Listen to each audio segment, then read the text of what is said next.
Lucas 8, verso 26. O título, né, o endemoniado Gerazeno ou Gadareno, né, como vai relatar Mateus. Que é o mesmo personagem, né, a mesma pessoa aí. Lucas 8, 26. E chegaram à terra dos Gerazenos, de fronte da Galileia. Logo que desembarcou, Jesus, né, um homem da cidade saiu-lhe ao encontro, possesso de demônios. Havia muito tempo, não vestia roupa, nem morava em casa, mas nos sepulcros. Quando ele viu Jesus, gritou, prostrou-se diante dele e exclamou em voz alta: Que tenho eu contigo, Jesus, Filho do Deus Altíssimo? Imploro-te que não me atormentes. Porque Jesus ordenara ao espírito impuro que saísse do homem, pois já havia muito tempo que se apoderara dele. E prendiam-no com algemas e correntes, mas ele, quebrando as correntes, era impelido pelo demônio para lugares desertos. Jesus lhe perguntou: Qual é o teu nome? Respondeu ele: Legião, porque muitos demônios haviam entrado nele. E rogavam a Jesus que não os mandasse para o abismo. Andava pastando ali no monte uma grande manada de porcos. Rogaram-lhe então que lhes permitisse entrar neles. E ele permitiu. E depois de saírem do homem, os demônios entraram nos porcos. E a manada precipitou-se pelo despenhadeiro no lago e afogou-se. E quando os que cuidavam da manada viram o que acontecera, fugiram e foram anunciá-lo na cidade e nos campos. Ou seja, agora eles se tornaram testemunhas, né? A semana passada eu abordei aqui justamente que este homem, o Gadareno, né, esse endemoniado aqui, ele reflete e aponta para a situação espiritual de todo homem sem Deus, né? Ou seja, sem freio, escravo do pecado, né? O ser humano se autodestrói e por aí vai. E agora aqui hoje, né, se Deus assim permitir, eu vou falar deste custo, né, de uma vida espiritual. Andar com Cristo exige renúncia. Não há evangelho sem renúncia. Jesus, ele disse: Vinde como estás. Ele nunca disse: Fique como você está. Então andar com Cristo exige de nós posições, postura, renúncia, abrirmos mãos de algumas coisas, de algumas amizades e por aí vai. Vida cristã é assim. E neste texto nós vemos exatamente isso, né? Que há um custo, um alto custo, né? Foi exigido ali, um sacrifício foi feito ali. E então esses homens, né, os que cuidavam ali dos porcos, ao verem o que Cristo operou, né, a libertação, a transformação, a salvação, que era algo notório. Um homem que vivia ali possesso, nu, né, sem controle algum, foi liberto por Cristo. Cristo operou na vida dele. E esses homens, ao invés de testemunharem, glorificarem a Deus, diz que eles fizeram o contrário. Eles ficaram furiosos, aterrorizados, né? Então esses homens agora tornaram-se pregadores, né, divulgadores. Eles foram divulgar, testemunhas, né, do que havia ocorrido ali. Verso 35. E o povo saiu para ver o que havia acontecido, e foi ao encontro de Jesus. E acharam um homem de quem havia saído os demônios. Veja agora como ele está. Sentado aos pés de Jesus, aquele que não tinha controle. Sentado aos pés de Jesus, vestido, aquele que andava nu agora está vestido, e em perfeito juízo. Ou seja, agora ele está tranquilo, centrado. Ou seja, algo aconteceu, um milagre aconteceu. E ficaram atemorizados. Os que viram aquilo lhes contaram como o endemoniado fora curado, né? Ou seja, aqueles que testemunharam estavam contando o que Jesus havia feito. Então, todo o povo da região dos Gerazenos rogou a Jesus que ficasse, pregasse mais e trouxesse mais libertação? De maneira alguma. Então todo o povo da região dos Gerazenos rogou a Jesus que fosse embora, pois estavam com muito medo. Então ele entrou no barco e voltou. Ou seja, rapaz, se um homem que precisava de libertação, uma manada de porcos morreu, esse homem ele tem alguma coisa diferente. Ele não é como os demais homens. Mas o custo é alto. Tem um custo para essa libertação. Tem um custo para essa transformação. Vai que mais alguém aqui precisa de uma libertação? Aonde nós vamos parar? O que mais nós iremos perder se esse homem ficar aqui? Que ele vai embora. Verso 38. Mas o homem de quem havia saído os demônios pedia-lhe que permitisse ficar com ele. Mas Jesus o mandou para casa, dizendo: volta para a tua casa e conta tudo que Deus te fez. E foi ele anunciando por toda a cidade tudo quanto Jesus havia feito. Então aqui, e é o que eu quero abordar, se Deus assim permitir, nós temos pelo menos 4 princípios diante de nós. Primeiro, vemos de maneira muito clara que a vida espiritual, ela sempre exige de nós uma renúncia. Temos que abrir mão de algumas coisas, temos que negar outras coisas. Está diante também de nós aqui, por meio deste texto, que nada converte corações endurecidos. Mesmo um fato, algo notório, com evidências, com provas, eles não se prostraram diante do Senhor. Pelo contrário, pediram que ele fosse embora. E nós vemos isso de Gênesis a Apocalipse. Você se lembra quando o povo está lá diante do Mar Vermelho? Eles viram um milagre. Eles testemunharam um milagre. E o que diz a Escritura? Que eles não entraram na terra prometida porque eles foram incrédulos, mesmo contemplando inúmeros sinais. Nós vemos aqui também uma descrição já do juízo final, porque diz por meio do relato do evangelista que eles perguntaram: por que nos atormenta antes do tempo? Por que o Senhor está aqui nos atormentando antes do tempo? Ou seja, porque esta é a situação final deles, como diz João lá em Apocalipse. E também nós vemos aqui nos versos finais, no verso 38 e 39, que nós somos servos de Deus. Nós o servimos, não ele nos serve. Somos nós que servimos a Deus, não ele é o nosso servo. Não somos nós que ditamos a ele o que deve ser feito, mas ele que nos direciona, ele que nos dá as diretrizes para conduzirmos as nossas vidas. Então, o tema da mensagem é o custo de uma vida espiritual. A salvação aqui do gadareno custou uma manada de porcos, o que levou o povo a pedir que Jesus fosse embora. Não fique aqui, não queremos a sua presença. Isso teve um alto custo.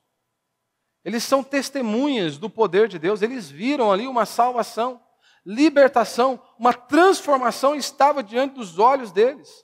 Eles estavam vendo o reino de Deus é chegado. E eles pediam que Jesus saísse dali. Eles pedem, saia daqui, vá embora. Por quê? Primeiro, como é o tema aí, a vida espiritual sempre exige renúncia. Assim é a vida espiritual. A vida espiritual é tudo aquilo que nos faz transcender e fazer com que a vida ela deixe de ser uma miséria. Porque a vida humana é assim. Se nós vivermos focados apenas neste mundinho, apenas em riqueza, sucesso, status e fama, isso é uma vida medíocre. Transcender nos leva a andar acima de uma existência medíocre. E quando nós falamos de Deus, é exatamente isso: salvação, amor, justiça, alegria, imortalidade, glória eterna, como o apóstolo Paulo vai dizer em Romanos, capítulo 14, verso 17, porque o reino de Deus não consiste em comer e beber, mas o reino de Deus consiste em justiça, paz e alegria no Espírito Santo. Ou seja, para ocorrer ali a salvação do gadareno, ocorre um sacrifício, uma manada. Foi exterminada. Não é isso que Deus sempre exigiu também em sua palavra? Não é isso que Deus Pai exigia? Um sacrifício para que pudesse dar o seu perdão? Não é isso que nós vemos ali no Antigo Testamento? Um cordeiro, sangue tinha que ser derramado, porque o homem pecou, e tudo isso apontava para o Cordeiro de Deus que um dia viria, tiraria o pecado do mundo. Então o sacrifício foi exigido ali.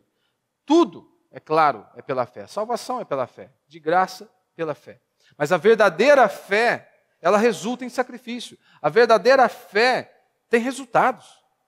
Se você diz que tem fé em Deus, mas não apresenta nenhuma obra, nenhuma boa obra, não que essas boas obras vão lhe proporcionar a salvação, mas é impossível.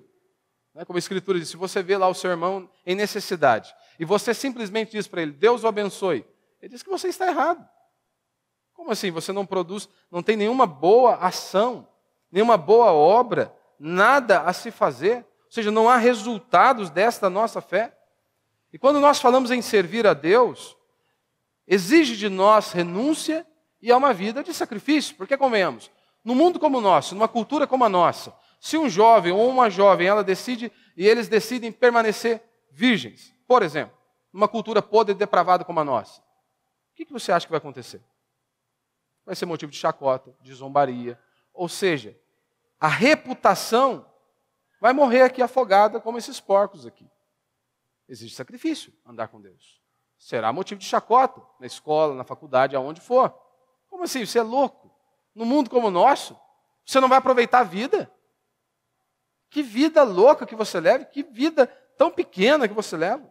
Por exemplo, ser fiel a Cristo. Se você decide ser fiel a Deus e a sua palavra, isso muitas vezes pode lhe custar a sua carreira. Isso pode muitas vezes lhe custar a sua vida, que pode estar caminhando o despenhadeiro abaixo. E aí, continuamos com Cristo ou vamos embora? Chutamos o balde. Ou seja, você não desfrutará do reino dos céus se você ama o reino da terra. Isso é inevitável. Pessoas que amam o reino da terra não desfrutarão do reino dos céus. Dinheiro, status, glória humana. Quem busca isso está distante do reino de Deus. Note que eu não disse, né, que é pecado a pessoa ser rica. É pecado você buscar a riqueza. Embora os adeptos da teologia da prosperidade, eles incentivam, né, os membros da sua igreja a buscarem a riqueza, Paulo diz de maneira muito clara que nós não devemos buscar a riqueza. Porque quem busca ficar rico peca, diz o apóstolo Paulo. Porque ele vai cair nos seus próprios desejos. Ou seja, se o dinheiro tornou-se o propósito, o sentido existencial dele, ou seja, toda a vida dele gira em torno do dinheiro, ele fará qualquer coisa para obter o dinheiro. Inclusive abrir mão da verdade, inclusive negar a sua fé, porque o dinheiro tornou-se o propósito existencial dele. Então nós não temos problema com a riqueza, Deus não tem problema com a riqueza. Mas nós vemos nas Escrituras que uma riqueza abençoada é aquela que não é buscada. Temos homens de Deus que foram fiéis a Deus e que possuíam muitos bens, muito dinheiro, e continuavam sendo fiéis ao Senhor. Você pode ser rico, ter bens, propriedades, muitos deles, não tem problema algum, mas você não pode correr atrás disso. Nunca pode ser o alvo existencial, o dinheiro, a fama, o poder. O nosso propósito existencial deve ser viver para Deus, para a glória de Deus e fazer tudo para que o nome dele seja glorificado por meio das nossas vidas. E eu creio fielmente que quando você faz o seu trabalho com excelência, você além de glorificar a Deus, é claro que isso a longo prazo pode se reverter sim em muitas bênçãos. Porque hoje nós vemos as pessoas, elas fazem tudo mais ou menos. Né? Tudo mais ou menos. Difícil você pegar hoje um profissional que execute o seu trabalho com excelência. A maioria faz tudo mais ou menos. A maioria. E aí, então, se você faz algo com excelência, você já está na frente de muitas pessoas. Mas nós fazemos com excelência e buscamos fazer com excelência, não, em primeiro lugar, para receber aplauso de ninguém, mas é porque Deus ordenou. E tudo que nós fazemos é para Ele, como se fosse para Deus. Para os porqueiros aqui, a salvação de uma alma, ela não valia mais do que uma manada de porcos, que eles ficaram furiosos. Como assim? Para que esse homem fosse livre, uma manada de porcos teve que morrer? Ou seja, o que eles estavam dizendo com outras palavras é o seguinte: nós preferiríamos ficar com o endemoniado aqui e não perdermos nada. Ou seja, continuarmos aí com a nossa manada de porcos. Agora, para que o endemoniado fosse livre, uma manada de porcos teve que ser exterminada? Não é exatamente isso que acontece hoje com muitas pessoas? Quantos e quantos pais, pessoas ricas mesmo, como o fato de um casal. O homem rico de uma família rica, a mulher de uma família rica. Os dois empresários, os dois, não tinha necessidade da mulher trabalhar. O filho parecia um demônio. Mas ela preferiu continuar com os filhos possessos a ter que sacrificar a carreira. Não posso abrir mão da minha carreira. Não, prefiro ficar com esse filho que parece um demônio do que eu ter que sacrificar o meu canudo, meu diploma. Ainda mais num país como o nosso, as pessoas têm tara por diploma, né? Por canudo. Né? Quantos pais adoram falar isso? Né? Nossa, o meu filho é formado, graduado, mais não sei o quê. As pessoas amam isso. Porque o título canudo ele vai trazer o quê? Status. Né? Ele dá essa sensação aí também de poder. E quantos deles não conseguem abrir mão, né? Sacrificar algo, por exemplo, no caso da família, sacrificar uma carreira por um determinado momento para que o filho receba a devida atenção. Mas não podem, não podemos fazer isso. No verso 34 diz que os porqueiros, vendo o que acontecera, fugiram e foram anunciá-la na cidade e pelos campos. Ou seja, eles tornaram-se testemunhas de Cristo Jesus, mas não como os discípulos, dizendo, olha, o Messias chegou, olha, nós temos que nos render diante do Messias, do Rei da Glória. Pelo contrário. Talvez o que eles foram anunciar é, gente, há um homem diferente que liberta as pessoas, que transforma. Havia um endemoniado, uma pessoa ali totalmente transtornada, e ele deixou aquele homem lúcido. Uma vida totalmente transformada. Gente, mas tem um custo altíssimo. Esse homem fez algo completamente extraordinário, mas teve um custo. Diz então que os porqueiros fugiram, cheios de terror. Estranho, não é? Por quê? Ao invés de adorarem a Deus e glorificarem a Deus porque um milagre ocorreu ali, por que eles estavam ali completamente cheios de terror? Talvez a pergunta fosse, né? O que nos custará? O que nos custará esse libertador? Se um homem exigiu ali uma manada de porcos, ou seja, eles viram que havia algo de diferente em Jesus. Isso era notório. Eles viram que Jesus não era simplesmente um homem, que ele não era mais como os outros. Viram nele algo diferente. E nós vemos isso nas Escrituras. Há muitos que viram algo em Jesus, mas o medo de ter que sacrificar algo os torna incrédulos. Nós vemos isso e poderia citar inúmeros exemplos, mas quero citar apenas dois aqui. Primeiro, como diz aí João 12, verso 42. Contudo, muitas autoridades creram nele, creram em Cristo, João relatando. Mas por causa dos fariseus, não confessavam, ou seja, eles acreditavam em Cristo, viram, ele é o Messias, ele é o Filho de Deus, ele é aquele que havia sido prometido nas Escrituras, mas por causa dos fariseus não o confessavam. Por quê? Para não serem expulsos da sinagoga. Ou seja, nós cremos que ele é o Messias. Cremos que ele é o Filho de Deus, mas nós não podemos perder a nossa cadeira aqui na sinagoga. Nós não podemos perder a nossa posição, o nosso status aqui na sinagoga. Outra pessoa, Pilatos. Se você se lembra, Pilatos, em primeiro lugar, ele é advertido por sua mulher. Sua mulher diz a ele, não te envolvas com esse justo. Com Cristo. Né? Ela o adverte, não se envolva com esse justo. O próprio Pilatos dá testemunho acerca de Cristo.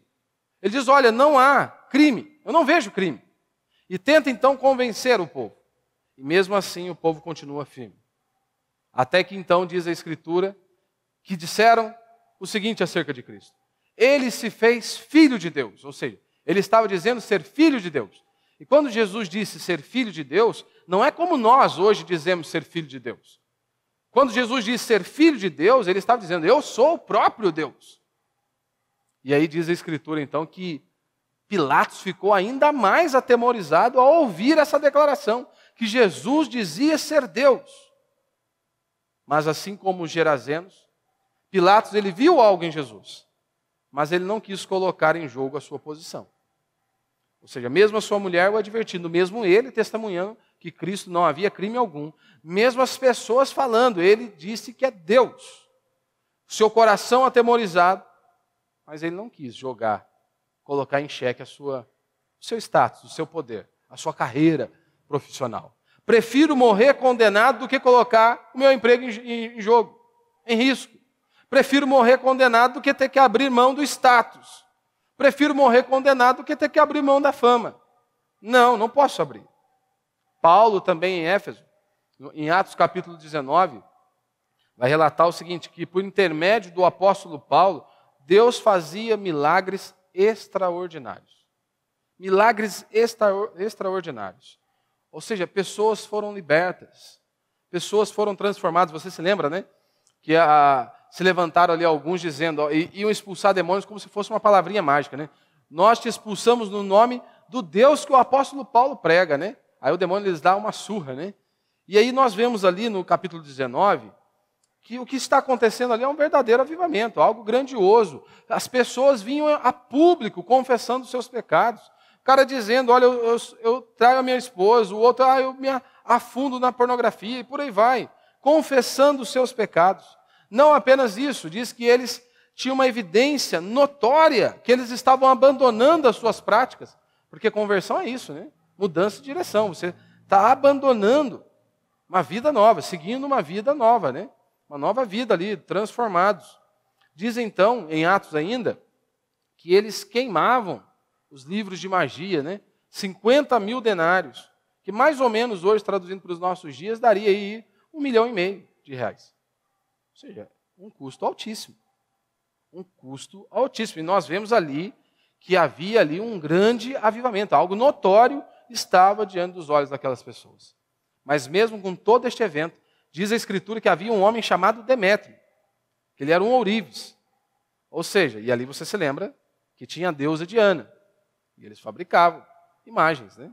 E diz então que esse Demétrio ele diz o seguinte: olha, deste ofício vem a nossa prosperidade.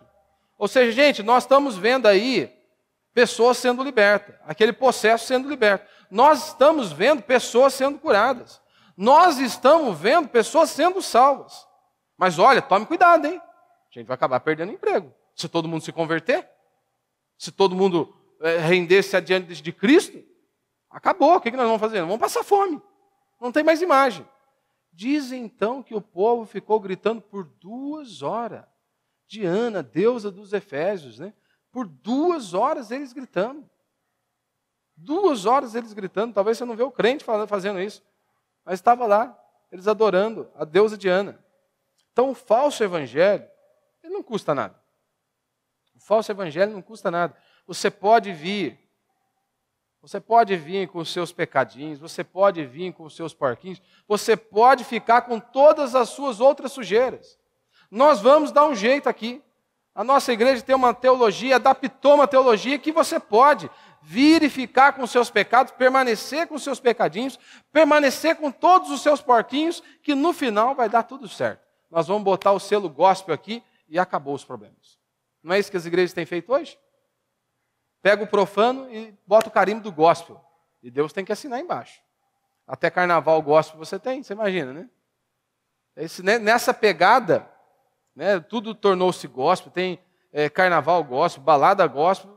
Vai chegar um tempo que nós vamos ter um inferno gospel, separado para todo esse povo aí que pensa que é crente, né, mas vai ter um lugarzinho bem certinho para eles, lá bem quentinho, né, chamado aí um inferno gospel. Como que pode, né? A escola de samba da igreja ganhar o carnaval da cidade. E as pessoas acham normal. A escola de samba da igreja ganhar o carnaval da cidade. Você vê que loucura. Ou seja, isso só mostra que o conhecimento hoje das pessoas que se intitulam cristãs, ele é tão profundo quanto um pires, né? Ou seja, extremamente raso e superficial. Por isso que as pessoas ficam furiosas quando nós combatemos certas ideias, certos princípios, certos valores. Não é como este, como? Vai evangelizar no carnaval? Não evangeliza o ano inteiro.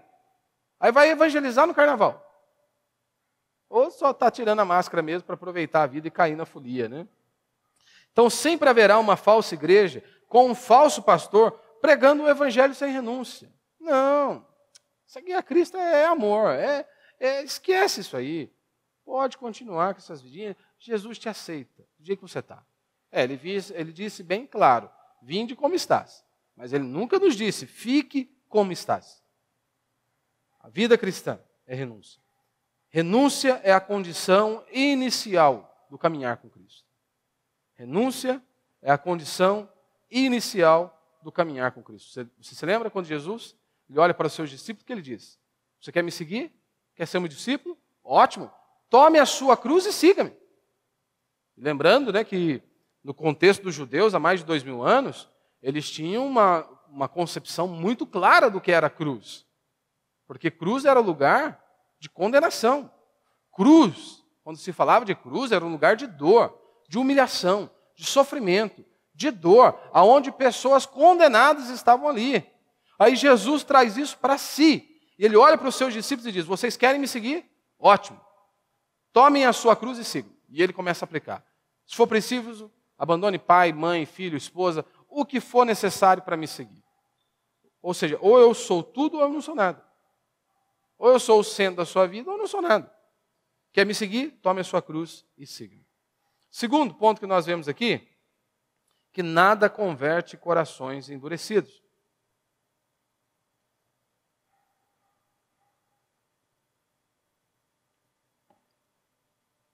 Eles testemunharam os fatos. Um milagre aconteceu. Este homem devia, ou ele estava aprisionado em algemas, e ele conseguia se desvencilhar delas, ou ele estava no deserto, fora, ou ele está nas sepulturas, ou ele está no deserto, está nu, e agora ele está ali ao lado de Jesus, vestido e em sã consciência. Não tinha como negar. Não é isso que as pessoas também dizem hoje? Ah, rapaz, se acontecesse mais milagres, eu acreditaria em Deus. Ah, mas se eu visse o João sendo curado daquele câncer, eu ia temer o Senhor. Se eu visse a minha filha, o meu pai, a minha mãe, seja lá quem for, algo acontecendo na vida deles, então eu iria me dobrar diante do Senhor. Mentira. Todo dia você vê um milagre.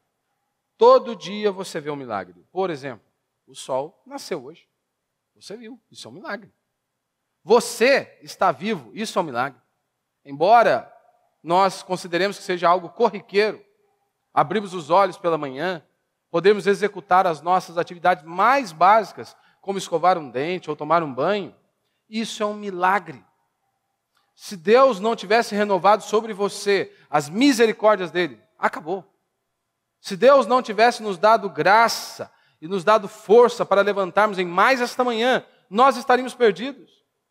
Ou seja, talvez se a cortina da vida tivesse fechado a nós, acabou. Mas nós não conseguimos enxergar o milagre da vida, da existência humana, porque achamos que é algo tão simples, tão corriqueiro.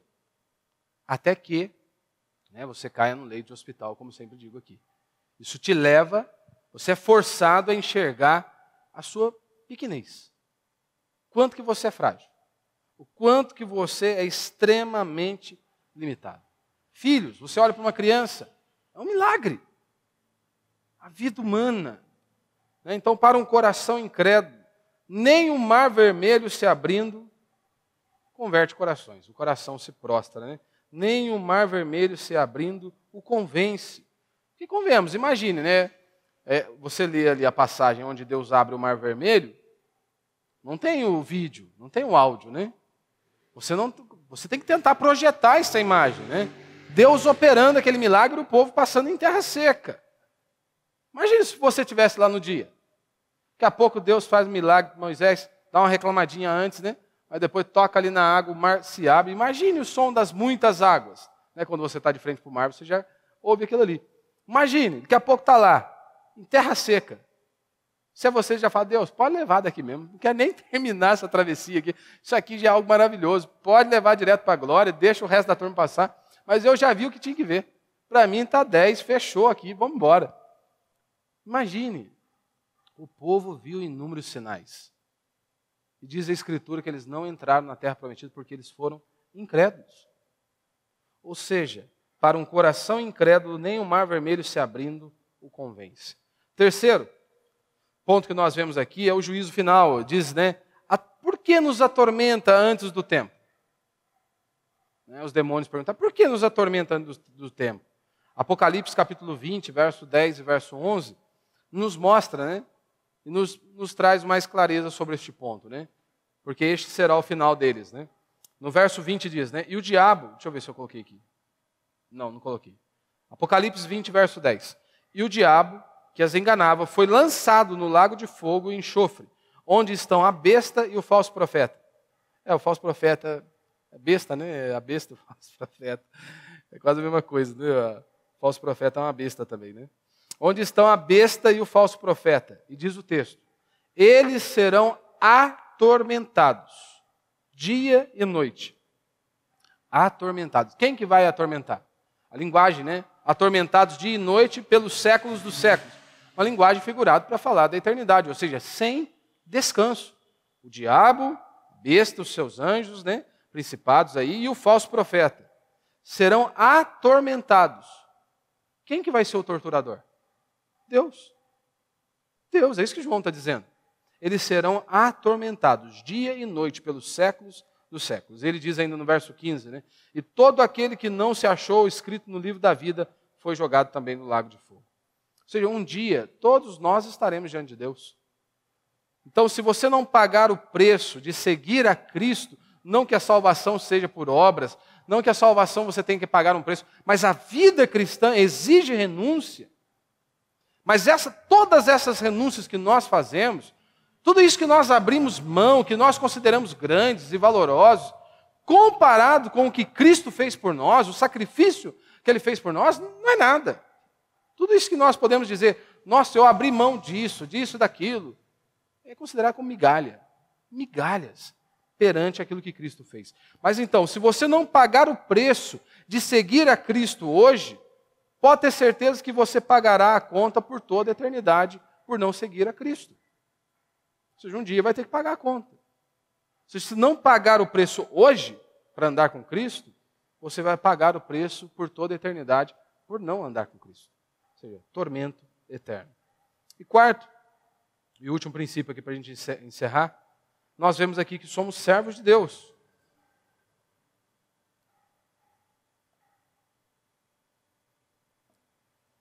Verso 38 ainda. Mas o homem de quem havia saído os demônios pedia-lhe que permitisse ficar com ele. Mas o que Jesus disse? Jesus o mandou para casa dizendo, volta para a tua casa e conta tudo o que Deus te fez. Ele foi anunciando por toda a cidade tudo o que Jesus lhe havia feito. Ele pergunta para Cristo, posso ir contigo? O que Jesus disse? Não, fica aqui. Talvez aquele jovem, aquele homem estivesse pensando o seguinte, rapaz, acho que eu vou decolar agora aí com eles, aproveitar, viajar para todo canto, conhecer aí o mundo aí, levando a palavra do Senhor, já me trouxe libertação, me trouxe transformação. Nós estamos falando de Gadara, o interior do interior, imagina. Talvez estivesse pensando, o que eu vou fazer aqui? O que eu vou testemunhar aqui? Ficar aqui no interior do interior do interior. Não é porque as pessoas amam o holofote, né? Tanto que as profetadas dos falsos profetas, o que é? Deus te chamou para a capital. Deus nunca te chamou para o interior do interior do interior. Onde você vai pregar para 8 pessoas. Não, Deus sempre te chamou para a capital. Você tem que estar nos holofotes. Você tem que estar no destaque. Não é isso que a Escritura nos mostra. Nós temos aqui diante de nós pelo menos 2 lições. Primeiro, que nós não estamos aqui para fazer a nossa vontade. Você é servo do Senhor. A Bíblia diz que nós éramos escravos do pecado. Diz então que Cristo morreu por nós. Ele nos comprou. Ou seja, nós somos propriedades exclusivas dele. Então, quando Cristo morre na cruz do Calvário, é moído na cruz do Calvário por conta do meu pecado e do seu pecado, ele não apenas nos libertou da escravidão do pecado e disse, olha, agora faça o que você quiser. Não, nós pertencemos a ele. Nós somos dele. Por isso que você não pode simplesmente fazer o que lhe dá na sua telha. Fazer o que lhe dá na cabeça. Não. Você pertence a Deus. Não estamos aqui para fazer a nossa vontade. Ele pergunta para Jesus, posso ir contigo? Ele diz, não. Você não vai. O que você vai fazer é isso, isso e aquilo. Ponto final. Acabou a conversa. É isso que ele diz. Por isso que eu tenho ódio do falso evangelho, que diz que Deus vai realizar todos os seus sonhos. Ou seja, Deus está à sua disposição. Deus tem que fazer o que você quer, na hora que você quer, do jeito que você quer. E se a pessoa contribui financeiramente, então daí que Deus está perdido. Aí que Deus tem que fazer. Deus quer realizar os seus sonhos. O que a Bíblia diz? Está na Bíblia isso? Não. Talvez possa estar escrito em frase de para-choque de caminhão. Talvez esteja lá no para-choque de algum caminhão. Deus quer realizar os seus sonhos. E nós vemos isso por meio dos profetinhas, né? Ele olha para uma irmãzinha que canta mais ou menos, ele diz, olha, estou vendo que Deus vai tá abrindo uma porta e você vai gravar um CD, vai lançar um CD. Aí ele olha para um advogado e diz, olha, eu estou vendo lá vários contratos sendo assinados, hein? Deus está tirando o papel lá de baixo, está jogando aqui para cima. Olha lá, Deus te deu um livramento, né? Deus te livrou da morte. Pega um policial, né? Tem o Elias, tem o Simão. Uma vez a mulher falou isso para ele, Deus te livrou da morte. Lógico, a profissão do cara é de risco. O cara voltar para casa todo dia é um milagre, é um milagre. É um milagre, não precisa nem ninguém falar nada para ele. É um milagre. Mas os profetinhas estão aí. Ó, você vai pregar para as nações, né? O jovem está lá. Você vai pregar para as nações. O cara prega mais ou menos. Meu irmão, homens de Deus, eles não possuem sonhos. Homens de Deus, o que eles mais desejam é cumprir a vontade de Deus, é fazer o propósito de Deus, cumprir a vontade do Senhor. Somos escravos de Cristo. Então, por isso que você não pode simplesmente fazer o que lhe dá na sua cabeça. As pessoas, elas não consultam o Senhor para nada. Vai mudar de profissão, vai mudar de cidade, vai mudar de qualquer coisa. Eles não consultam o Senhor. Eles não buscam o Senhor. Eles não se prostram diante do Senhor. Consultar ao Senhor. Antes de darmos o próximo passo, as pessoas acham normal. Elas acham que são donas do próprio nariz. Não, nós não somos donos do nosso próprio nariz. Nós temos um dono que se chama Jesus Cristo de Nazaré. E nós existimos para a glória dele. Então, o nosso desejo, nós não temos sonhos. Nós existimos para fazer a vontade do nosso Senhor. É que o nosso problema da cristandade moderna hoje é que eles não sabem o que é ser um escravo, né? Porque servo de Deus aqui, servos, palavra que Paulo usa em Romanos, em outros seus textos, é doulos, ou seja, escravo. É que nós não temos, né, uma consciência sobre isso. Escravo, ele não tinha vontade. Ele não era dono de si mesmo. Ele, inclusive, não era dono de seus filhos. Se eles tivessem filhos, os filhos não eram deles, pertenciam aos seus senhores. Ou seja, imagine, você já parou para pensar? Um cara livre olhasse para um escravo e dissesse para ele assim o seguinte: olha, o que você quer fazer hoje? O que o escravo é? Você está de brincadeira, cara. O que eu vou fazer hoje? Rapaz, é o que o meu Senhor mandar, acabou. Acabou. Eu existo para Ele. E a Bíblia diz que nós somos servos de Cristo. Ou seja, nós somos dele. Nós pertencemos a Ele. Então, tudo que nós viermos fazer, ou viéssemos fazer, nós deveríamos nos prostrar diante do Senhor. Consultar ao Senhor, buscar ao Senhor. E assim como Maria disse, não foi? Cumpra na tua serva a tua palavra. Assim como Jesus disse, lá no Getsêmani, se for possível, passa de mim este cálice, todavia seja feita a tua vontade. Não é assim que também ele nos ensinou na oração do Pai Nosso? Seja feita a tua vontade, assim na terra como nos céus. Mas a pergunta é, será se nós estamos dispostos a isso? A resposta de Deus para Cristo foi não. Você vai beber cada gota deste cálice. Ponto final. Maria, pode ser que a sua vida esteja em risco, mas vai se cumprir a minha palavra. Nós de fato queremos? Nós de fato nos posicionamos? Mesmo que nos custe alguma coisa? Nossa liberdade? Alguns bens? Algumas outras coisas? Será que estamos dispostos? Segunda lição que nós aprendemos aqui, que todo aquele que faz a vontade de Deus, ele tem uma vida empolgante. Talvez esse homem ele quisesse uma vida, uma aventura. Vamos descobrir o mundo, vou viajar junto com os discípulos. Os discípulos fazendo milagres, sinais, coisas maravilhosas. Talvez os olhos dele possam ter brilhado. Vamos ver o que vai ser. Por que as pessoas idolatram artistas? Porque eles acham que a vida deles é empolgante, né? Ainda mais com o advento das redes sociais, né? Tudo fica mais fácil. Eles acham que a vida deles é empolgante, é só maravilha, é dinheiro, festa, alegria, por tudo quanto é lado. Por isso que os homens idolatram os artistas.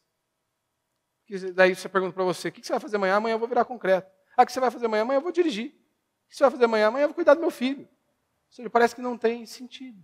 Parece que não é uma vida empolgante. Mas vida empolgante é qualquer vida que se resume em obedecer ao chamado de Deus. Isso é uma vida empolgante. Quer viver uma vida empolgante? Obedeça ao chamado de Deus em sua vida. Submeta-se a Ele. Submeta-se a Ele. Vida cristã é renúncia. Lembre-se do símbolo da nossa fé. O símbolo da nossa fé não é uma Ferrari. O símbolo da nossa fé não é um Camaro. O símbolo da nossa fé é uma cruz. Porque o nosso Deus foi pendurado numa cruz.